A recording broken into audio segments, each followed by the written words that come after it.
கணபதி அருகே தமிழ் தேசிய பேரியக்கம் சார்பாக இந்தியாவை முழு கூட்டரசாக சர்வாதிகார ஆளுநர் பதவி நீக்குக என்னும் தலைப்பில் சிறப்பு கருத்தரங்கம் மற்றும் நூல் வெளியீட்டு விழா நடைபெற்றது.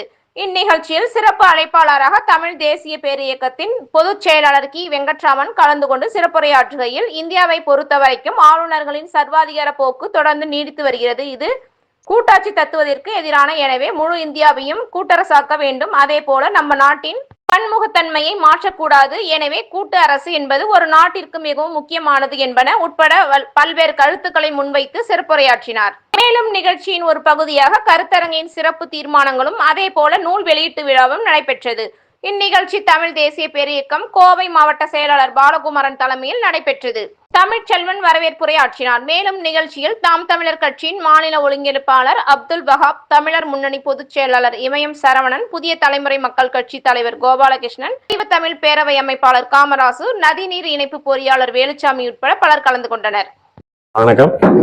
இந்தியாவை முழுமையான கூட்டரசாக மாற்றுக,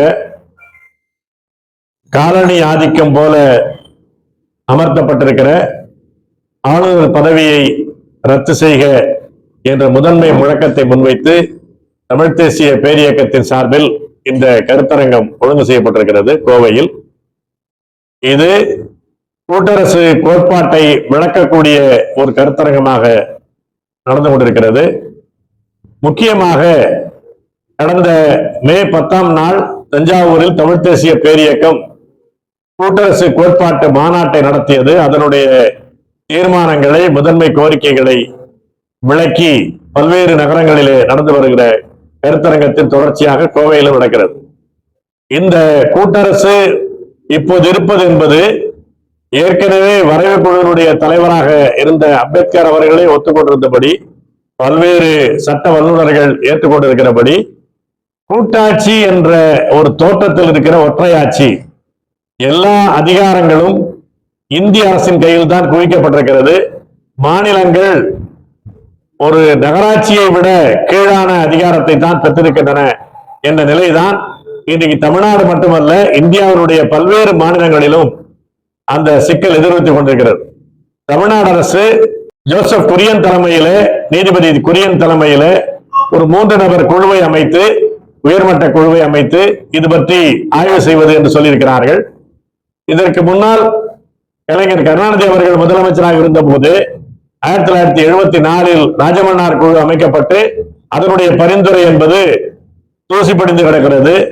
இன்னொரு இந்த தேர்தலுக்கான ஒரு நாடகம் போல தமிழ்நாடு அரசும் இந்த குழுவை அமைத்திருக்கிறது.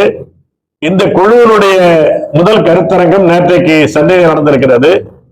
அடுத்தடுத்து இவர்கள் என்ன பரிந்துரை செய்ய போகிறார்கள் என்பதை நாம் பார்க்க வேண்டியிருக்கிறது. ஆனால் குறைந்தபட்சம் ஏற்கனவே ராஜமன்னார் குழு அறிவித்து இந்திய தமிழ்நாட்டு சட்டமன்றத்திலும் அன்றைக்கு இருந்த சட்ட மேலவையிலும் தீர்மானமாக ஏற்றுக்கொள்ளப்பட்டு இந்திய அரசுக்கு அனுப்பப்பட்ட அந்த தீர்மானத்தில் முக்கியமான 3 செய்திகள் இருக்கிறது. ஒன்று, ஆளுநரை நீக்க வேண்டும் என்பதல்ல, ஆளுநர் பதவியே நீக்க வேண்டும்.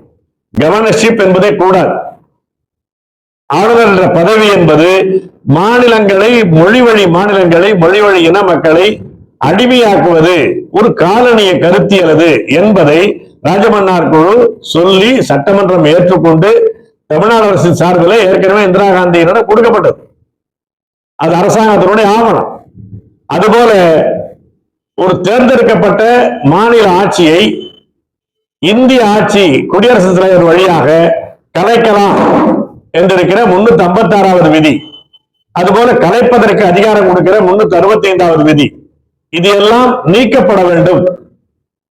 மாநிலம் தொடர்பான எல்லா செய்திகளும் மாநிலத்தின் கருத்தை கேட்டு முடிவு செய்யக்கூடிய வகையில் எல்லா மாநிலங்களுடைய முதலமைச்சர்கள் அல்லது முதன்மை அமைச்சர்களை கொண்ட மாநில கன்சல்டேட்டிவ் கவுன்சில் என்பது அமைக்கப்பட்டு அதனுடைய கருத்தை ஏற்றுக்கொண்ட பிறகுதான் எந்த சட்டமும் இந்திய அரசில் இயற்றப்பட வேண்டும் என்பதெல்லாம் ராஜமன்னார் குழு கொடுத்திருக்கிற பரிந்துரை. தமிழ்நாடு அரசு ஒரு பக்கம் அந்த குழுவினுடைய பரிந்துரையை விரைவில் பெற வேண்டும். அதுக்கு 6 மாதத்தை தாண்டி தேவையில்லை, 2 ஆண்டு வைத்திருக்கிறார்கள்.